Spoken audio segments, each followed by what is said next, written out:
काल करम बस कोई गुसाने, काल करम बस कोई गुसाने, पर बस रात दिवस के आए, पर बस रात दिवस के आए। आप रात चाहो दिन न हो कभी दिन होगा, आप रात चाहो कि रात न हो कभी रात होगी, आप रात चाहो जन्म न हो भजन करो तो नहीं होगा। लेकिन कादस ही ध्रुव मृत्यु हो, ध्रुव जन्म मृत का गीता कहती है इसका जन्म हुआ उसकी मृत्यु होगी और जिसकी मृत्यु उसका जन्म भी होगा, जन्म भी होगा। अरे बस अब चाहो कभी होगा न चाहो कभी होगा।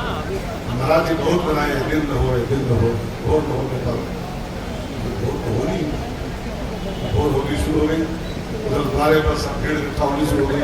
आप लोग आते मंत्री सेवक साहब रहने वाले भेजे वाले जो हमारी अचरज तो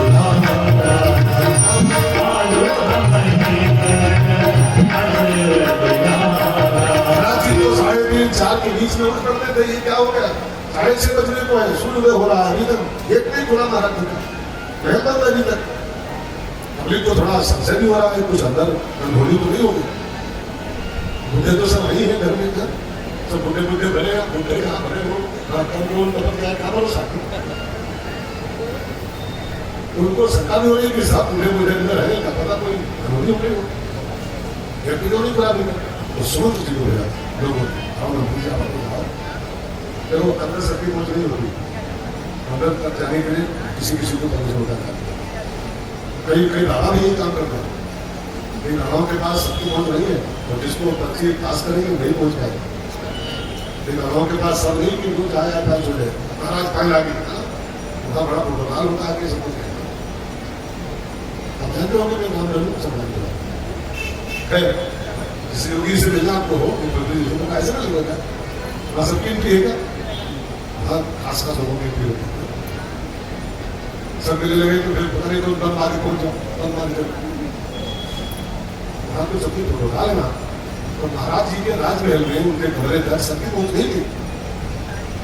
सुमंत वहां बहुत बड़ी काम था, उसी की जरूरत बहुत थी। लोगों ने कहा बड़े थे तो शाम को जब महल में आए तो मैंने नाम लिया, मैंने वचन दे दिया था मुझको पहले ही तुम्हारी कसम खाते तो तुमको नाम लोगे दूंगा, मैंने नाम लिया। क्या नाम आपने? एक ने गद्दी भरत जी को, दूसरे ने आपको 14 साल का प्रवास। तो उसको तुम्हारा प्रेम इनको परेशान किए हुए, तुमको छोड़ नहीं पा रहे। अब तुम चाहो तो इनकी बात पूरी कर दो, वचनबद्ध तो हो गए अपने मुझसे बोल पाएंगे नहीं तो बंद हो जाओ। तुम चाहो तो इनकी बात मान लो और बात स्वीकार कर लो, नहीं तो फिर कुल कर्म तो हो ही जाएगा सर।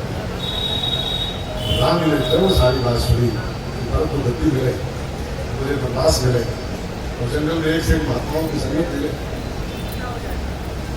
कई माँ से राम जी ने कहा माँ तुमने मेरे पर बहुत बड़ा उपकार किया।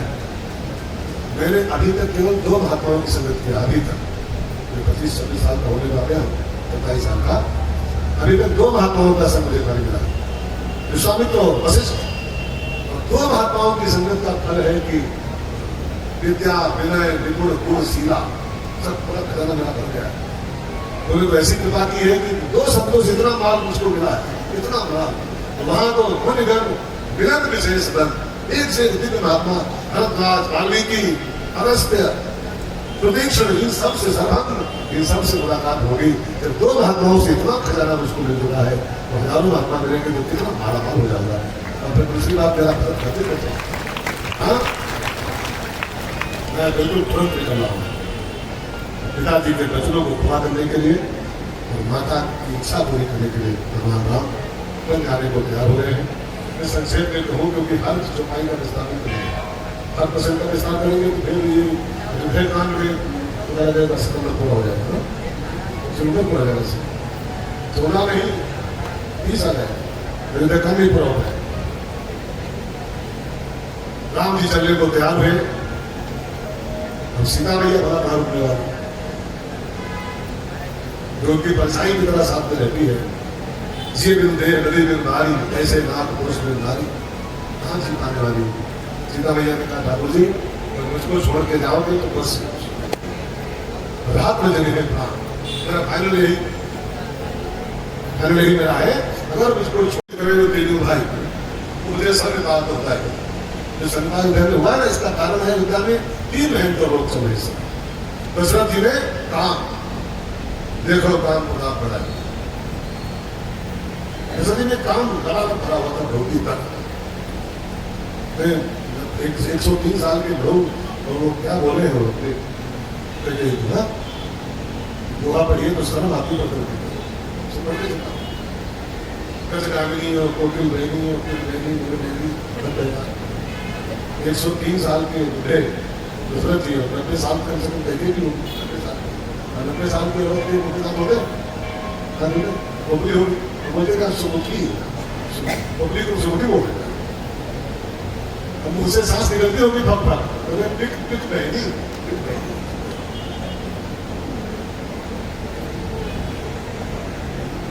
में बाय होगी वो कहते गज गांधी के बारे में साल की स्त्री के घुटनों में बाय होते तो उसको उठना मुश्किल पड़ता है, गज गांधी बोल रहे हैं। देखो काम प्रताप, जहाँ काम होता है वहां पे राम नहीं, जहाँ काम का राम है। दशरथ जी में काम आ गया इसलिए उनका से राम जा गया। कहीं कहीं में कोप आया क्रोध, और जहाँ क्रोध होता है वहां से सीता शांति, शांति सीता समानता, जहाँ क्रोध होता है वहां शांति का होता है। जिसे सीता मैया जा रही शांति सीता है, कोप है तो शांति जा रही। और मंथरा में लोग है, वो खाली कहने को वो दिखा रही थी तो वो है मेहता हानि और शेर छां, वो खाली फर्जी बातें कर रही थी। वो जो बर्दाश्त करा पाई ना राम जी का, तो लिखा है वो जो भूषण सज के आई थी वो, उसका यही मिसरे था कि राम निकले भरत राजा बने तो राजमाता बने तो हम बढ़िया महंगी साड़ी पहने, दोनों की 3 तोला चैन पहने। उसके अंदर लोभ था इस बात को लेकर, राम का प्रकाश हो जाए, गति भरत की हो जाए तो हमारी जो माँ है कैकेयी राजमाता हो जाए तो मैं मारा मार हो जाऊँ। तो जहाँ लोभ आता है वहां से लक्ष्मण मैंने वैराग्य निकल लेता है। तो सब काम राम जा रहे हैं, कैकेयी में क्रोध शांति जा रही है, और मंत्रा में लोभ वैराग्य वहां हो रहा है। जहाँ लोभ होता है वह वैराग्य नहीं होता है। वैराग्य की बातें भले हो, वैराग्य नहीं होता। सब झूठा है, सब मिथ्या है, सब खाली बातें भले उपदेश वाली हो, लेकिन इसके अंदर लालच है वो वैराग्य होनी चाहिए। जब हरे वो फिर दे तो तब है वो प्रवृत्ति ताकत कहती है इंसान को जब पूरा वैराग्य हो जाए तब उसको संन्यास धारण करना चाहिए। उसके पहले पूरा वैराग्य तब तक रहेगा, वैराग्य तो निकल लेता है जीवन से जब लोग आता है। 3 लोग निकले, और जब राम चल पड़े तो विद्यावासी का विद्यावासी साहब अपना मकान छोड़ के सब राम जी के पास रहते, जहाँ राम का सभी समाज बिन रघुवीर अवध में काजू, अवध कहा जहाँ राम निवासु, जहाँ राम जी रहेंगे हम लोग चल के विद्या वहीं बसाएंगे। राम जी सबको मना ही करते रहे, घर जाओ रास घेरा हुआ है तुम लोग दूर जा रहे हो, लेकिन कोई नहीं रुक रहा है, सब राम जी के साथ चलेंगे। जहाँ ले चलो वही मैं चलूंगा, जहाँ ले चलो वही मैं चलूंगा, जहाँ रात रखोगे वही मैं रहूंगा, जहाँ ले चलोगे वही मैं चलूंगा, जहाँ ले चलोगे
गाना गा चुके हैं पहले ही कथा के, मित्र से गायन गाना था मुझको, जहाँ चलोगे आप लेकर के वही चलो, जहाँ नाथ रख दोगे वही मैं रहूंगा, लेकिन फिर रघुवीर अवध नहीं काजू। हम सब आपके साथ चले गए और साहब माने नहीं। पहुंचे कहा तमसा तीर निवास तीर, प्रथम दिवस नाम। और तमसा माने होता है तमस, तमसा नाम पे तो नदी है, वो जो है सॉरी है, तमसा का तमोगुण है, तमस। और जब तमस के तट पर इंसान आता है तो उसको खूब बीमारी के लेती है। तमस के दो लक्षण हो गए, आलस्य, प्रमाद। तमोगुणी आदमी तमसा के तट पर बोलता है और सोता बहुत, उसको आलस्य खेल लेता है। जो खाली खानती और समुद्री, और रामायण में वो रावण का भाई है कुंभकर्ण, तमोगुण का प्रतीक है। तमोगुण क्या करता था, उठता था तो खानती, वो खानती फिर लेटती, बस खाए और लेट जाए, कुंभकर्ण का फूफा है। ये तमोगुण का प्रतीक है साक्षात। तो तमसा तीर निवास तीर, जो तमसा के तट पर सब पहुंचे, आलस्य खेल लिया सबको, सो गए। कुछ तो रुकी मैं राम जी जैसा चाहते हैं, समय चाहे राम को सर तब सो गए तो राम जी सबको सोता छोड़ के आते थे। क्यों? क्योंकि जो सोवत है सो होवत है, जो जागत है सो पावत है, जो सोवत है सो होवत है, जो जागत है सो पावत है। उठ जागत मुसाफिर थोड़े कहीं अब है कहाँ तो सोवत है। उठ नींद से अगिया मोर जरा, उठ नींद से अगिया मोर जरा, और अपने प्रभु से चमक लगा, और अपने प्रभु का ध्यान लगा। ये प्रीत धर्म की प्रीत नहीं, ये प्रीत धर्म की प्रीत नहीं, तू जागत है तू सोवत है, तू मुसाफिर मोर भई अपने जहाँ जो भर है, जागत मुसाफिर मोर भई अपने जहाँ जो भर है। अयोध्यावासी सो गए तो राम जी उनको छोड़ के आगे बढ़ गए।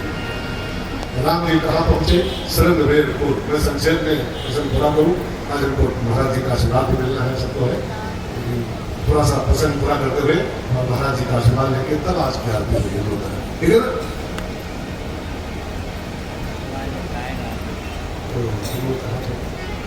राम जी कहाँ पहुंचे? सरंग वेरपुर, गंगा जी का पावन किनारा है। आप ही करो, बच्चों को सिखाओ, कोई संत, कोई गुरु, कोई देवता, कोई मंदिर, कोई तीर्थ, नदियों में राम का रूप देखा गया है, नदी को मां माना गया, पर्वतों को भगवान का रूप माना गया, वृक्षों में भगवान का दर्शन होता है, पीपल भगवान विष्णु का रूप है, प्रगट भगवान शिव का स्वरूप माना गया है। जब मिले तो उसमें अहंकार मत करो, अहंकार नहीं, थोड़ा उसको काम करना चाहिए। लेकिन आज का इंसान इतना अहंकारी हो गया है ना, वो हम लोगों की शोभा यात्रा में देखता रहता हूँ, शोभा यात्रा बस पर बैठते हैं हम लोग, आगे तरफ चलते हैं राजा, कई लोग मुंह फैला के देखते रहेंगे, लेकिन बाजार है कि नमस्ते महाराज जी भाई उस भी वो कथावाचक व्यास तो है ना, और इतना तो इंसान को होना चाहिए कि व्यास की कलश यात्रा निकल रही है, अंत यात्रा नहीं है, कलश यात्रा है। उसमें एक बार महाराज जी राम राम बोलना चाहिए, लेकिन इंसान की गर्दन में ऐसा अहंकार का पत्ता बन गया है कि वो गर्दन झुकना भूल गया इंसान के साथ, संत सदगुरु के साथ। अगर देखा हो नहीं झुका गया तो वही ऊपर से लेगा, ये रहता है देख रहे हैं, देख रहे हैं तो उल्टा हम ही कर देते भैया, नमस्ते भैया, और यात्रा हो रही है, आप कहा गया कहाँ नहीं, तो अभी से चलता है। आज चले भगवान राम ने गंगा जी को साष्टांग दंडवत किया और नजदीक आके नहीं, अभी देखा था दूर से देख के भगवान ने इसको लेट के प्रणाम किया है। गंगा जी में स्नान भगवान राम जी कर रहे थे, ये खबर निषाद राज गुरु को मिली, जो संगेत होता मुखिया, जो खबर पाया राम जी आए मेरे गांव के बाहर स्नान ध्यान कर रहे, भागा भागा आया सूर्य को राज गुरु धरती पे लेट के राम जी को प्रणाम किया। राम जी लो मेरा स्वीकार करो। पाँव छुआ नहीं उसने राम जी को, जानता था मैं बहुत पहले बहुत था, आजकल तो बहुत कम हो गया है।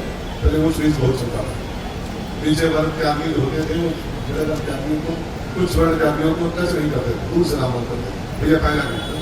क्योंकि आजकल तो कहो उल्टे पाँव छुआ जमाना का बदल गया। जो धरासुर का जो धरासुर धरा जो धरासुर दल जो कभी चले थे यार डरे हैं सब उल्टी चिंता रहे। पहले के लोग थोड़ा मानते थे वर्ण व्यवस्था, वो जो कि बहुत नीचे होने का आदमी है। छुई नहीं सींचा, जिसकी परछाई खाली पड़ जाए तो नहाना पड़ता था लोगों को, जिसकी परछाई पड़ गई इतनी जल्दी तो उनका आदमी वो सारा तो वो राम जी के गाँव नहीं छुआ, दूर से कहा। भगवान राम को तो उस बीच का निकाला था मेरे पास। राम राज्य की शुरुआत यही से राम जी की हुई है। राम राज्य की व्यवस्था तो क्या है? राम राज्य बने मज्जा ही कहा ब्रह्मचारी न, चारों वर्ण का मनुष्य एक घाट पे स्नान कर, एक घाट सब नर कर परस्पर प्रीति, इस राम राज्य की परिभाषा है। तो भाई है राम राज्य की जरूरत। राम जी को लगा कि निकल ही पड़ा हूँ राम राज्य की स्थापना के लिए, और यही इसका उद्घाटन कर होगा ना भाई। तो दो काम हो गए, एक होता है उद्घाटन माने जब काम पूरा हो जाए तब वो तब उसके पहले क्या होता है शिलान्यास। राम जी ने राम राज्य का शिलान्यास यहाँ पर किया। ये जो निषाद राज खूब बड़ा दूर से प्रणाम कर रहा था, भगवान राम दौड़ के उसको अपनी आराम भुज भर लिया, भर के उसको लाया अपने गले से संतराज गुरु को, और पूछी कुशल निकट बैठा उसको अपने पास बैठा करके भगवान राम ने उसका हाल चाल पूछा। राम राज्य का शिलान्यास है। समाज में कोई कुछ नीच नहीं, कौन है ऊंचा कौन है नीचा, सब में वही समय। देखो वर्ण व्यवस्था की निंदा नहीं है, वर्ण व्यवस्था की मान्यता शास्त्रों में है, करना चाहिए उसको, लेकिन वर्ण व्यवस्था के चक्कर में अपने को ऊंच नीच मान ले ये ठीक नहीं। वर्ण व्यवस्था की जो स्थापना हुई है ना, ब्राह्मण क्षत्रिय वैश्य, ये व्यवस्था है खाली बस, ये कोई जात नहीं है कि ब्राह्मण कोई कौन का नाम होता है, क्षत्रिय किसी जात का नाम होता है। नो, हमारे गीता में साफ साफ कहा है चातुर्वर्ण नया सिस्टम गुण कर्म विभाग साफ, गुण कर्म के आधार पर इनका चारों का विभाग किया है। ये खाली विभाग किए गए समाज के, कोई जाते थोड़ा है। अब ब्राह्मण वर्ग का आदमी मान ले कि मैं तो बहुत पूजा आदमी हूँ, और शुद्ध इस बात में झगड़ा रहे कि मैं तो बहुत नीच हूँ, तो न ब्राह्मण का भला होगा न शुद्ध का भला होगा। न अहंकार से कल्याण होता है तो न हीन भावना से कल्याण होता है।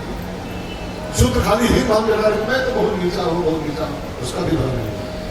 ब्राह्मण अहंकारी बना रहे जानते हो कौन हूँ, 22 विश्वास हमारे पास है, उसका भी कल्याण हो जाएगा। वो भी अहंकार से भला होता है ना हीन भाव भला होता है। भगवान राम ने राम राज्य का संघर्ष कर दिया, पूछी कुशल निकट बैठाई, जिसकी परछाई भी लोग बचाते थे उसको अपने पास बैठा के राम ने उसका हालचाल पूछा। और निषाद राज को ने भगवान के आगे प्रपोजल रखा, ठाकुर जी यहाँ से आपका राज नहीं है, हमारे गाँव चलो, हमारे घर में रहो, हम सब मिलकर आपकी सेवा करेंगे, और 14 साल बाद यही से वापस होता है, हम सब आपकी सेवा करेंगे, ये हमारा कर्म आपका धरास है। उन्होंने कहा भाई साहब आपका प्रेम मुझे अच्छा लगा, लेकिन हमारी मजबूरी क्या है कि हमको हम आ गए हम हैं आपस देश विशेष उदासी, 14 वर्ष राम घरवासी नहीं हम घरवासी, तो घर में चलो हमको बेटे में प्रधान पूरा करना। सो आपका प्यार है तो मैं आपके गांव के बाहर यहीं पर एक रात हो सकता हूँ, आज की रात केवल आगे राज को ने व्यवस्था किया, और इस शीशम के पेड़ के नीचे उस आसन बिछाया और राम जी से विश्राम किए। लक्ष्मण जी ने गुरु को उसी रात दे रहा है कि भैया खाली लगता हमको आपको है कि इसको वो दुख दिए है उसको वो दुख दिए, कोई किसी को दुख नहीं देता, तो किसी को कहता सुख दुख करदाता सुख दुख करदाता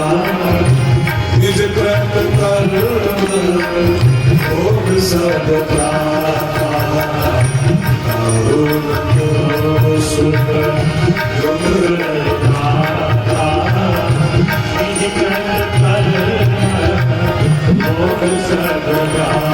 लेकिन ये बातें संसार में लागू होती है। राम तो राम ब्रह्म परमात्मा रूपा, ये सारे कर्म पुण्य पाप सारे बंधनों से भरे हैं तो परमात्मा है, मिला कर रहे केवल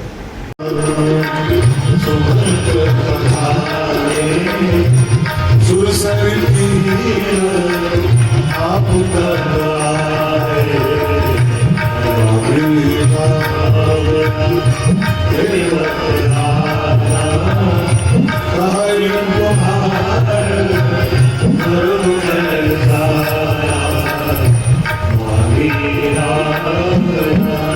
मानस का बहुत ही अकेला बहुत प्यारा दिव्य चरित्र आरंभ हो रहा है।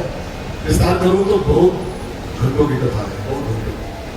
मैंने पिछले साल प्रयाग में बोल रहा था तो हमसे लोगों ने कहा खाली केवल बोलो, खाली केवल कुछ नहीं सुने। 5 दिन तक 5 दिया 15 घंटा केवल को चाहिए हमारे ऐसे चिरकुट व्यास के लिए। कहीं बड़े पंडित जी राम किंकर जी महाराज बोलते थे एक चौपाई लेते थे और एक चौपाई पर 10-10 दिन महीना एक चौपाई कर लेते पूरा टॉपिक लिया जाए। हमारे ऐसे जब व्यास 5 दिन बोल सकते हैं सिर्फ खाली केवट पर यहाँ गहन विषय है, लेकिन अब समय का अभाव है तो हम लोग इस आधे घंटे में 20 मिनट में इसको पूरा करेंगे। उसके बाद महाराज जी का सेवा आज की अंतिम कथा केवट कर सकते हैं। तुम्हें तो एक सारा हाथ उठाया कब आएगा मेरा सावरिया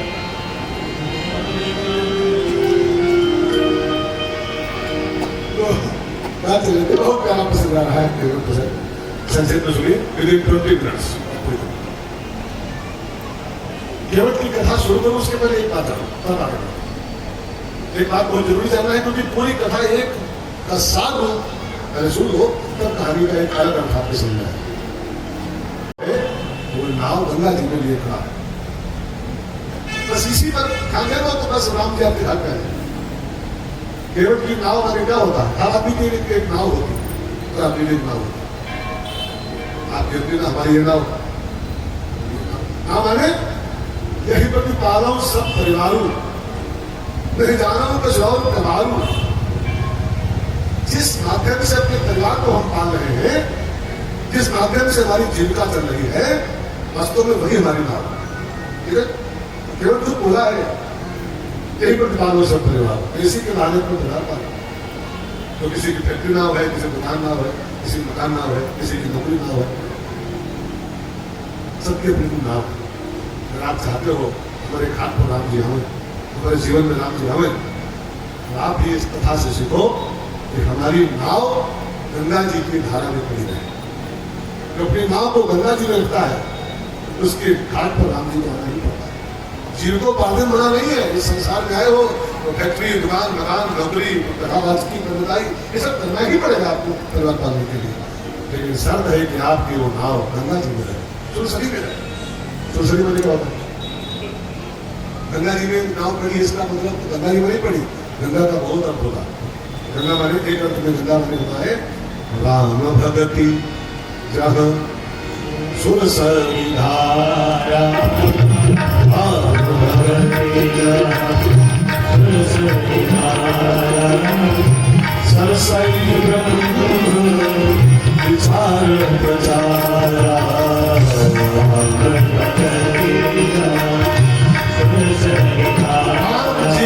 भक्ति ही गंगा जी की धार है, ठीक है, और जीविका ही नाव है, ठीक है।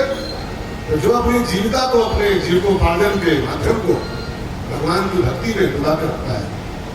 कर्म बना नहीं, लेकिन कर्म हमारे भक्ति में होने चाहिए। देखो मैं क्या कर सकता हूँ, प्रयागराज में जमुना की धार गंगम मिली, सृष्टि में खाली नाम वहाँ है, नाम चला है नहीं, वो अदृश्य ठीक है ना। जमुना गंगम मिली है तो प्रयाग होगा। जमुना माने क्या होता है? कर्म, और गंगा माने भक्ति। तो जहां मनुष्य का कर्म भक्ति में गिर जाता है, कर्म बना नहीं, कर्म प्रधान विश्व में रखा, लेकिन हम कर्म भक्ति नहीं करें, हमारी जमुना गंगा में आके समाहित हो जाए, हमारी नाव गंगा में पड़ी रहे, वैसा भक्ति में जो कर्म करता है उसका कर्म फिर उसको भगवान से मिला देता है, उसका कर्म कर्म योग हो जाता है। भगवान को पाने के लिए खाली माला करो ऐसा नहीं है। भगवान को पाने के लिए खाली आप हिमालय भाग जाओ ऐसा कोई उपाय नहीं, ऐसा कोई नियम नहीं। भगवान को पाना है हरिद्वार भाग जाओ ऐसा कोई बाध्यता नहीं है। भगवान को कर्म करते करते पा सकते हो, लेकिन शब्द है कि हमारा कर्म हमारी जीविका गंगा में पड़ी होनी चाहिए। भक्ति में कर्म हम करते हैं तो केवल की नौका गंगा में पड़ी है, नाम जो उसके घाट में पहुंच गए। अच्छा एक बात ध्यान जानो, कैसे कैसे अब ध्यान देकर सुन, अब सुन रहे हो मेरे कहने मजा आ रहा है, तुम नहीं कहने में जाता। निषाद राज गुरु राम के साथ में है, सोचेगा एक बार ध्यान देकर, निषाद राज गुरु राम के साथ में है तो राम जी को नाम के लिए इतना किचकिच करना पड़ा घंटे 2 घंटे। जो निषाद राज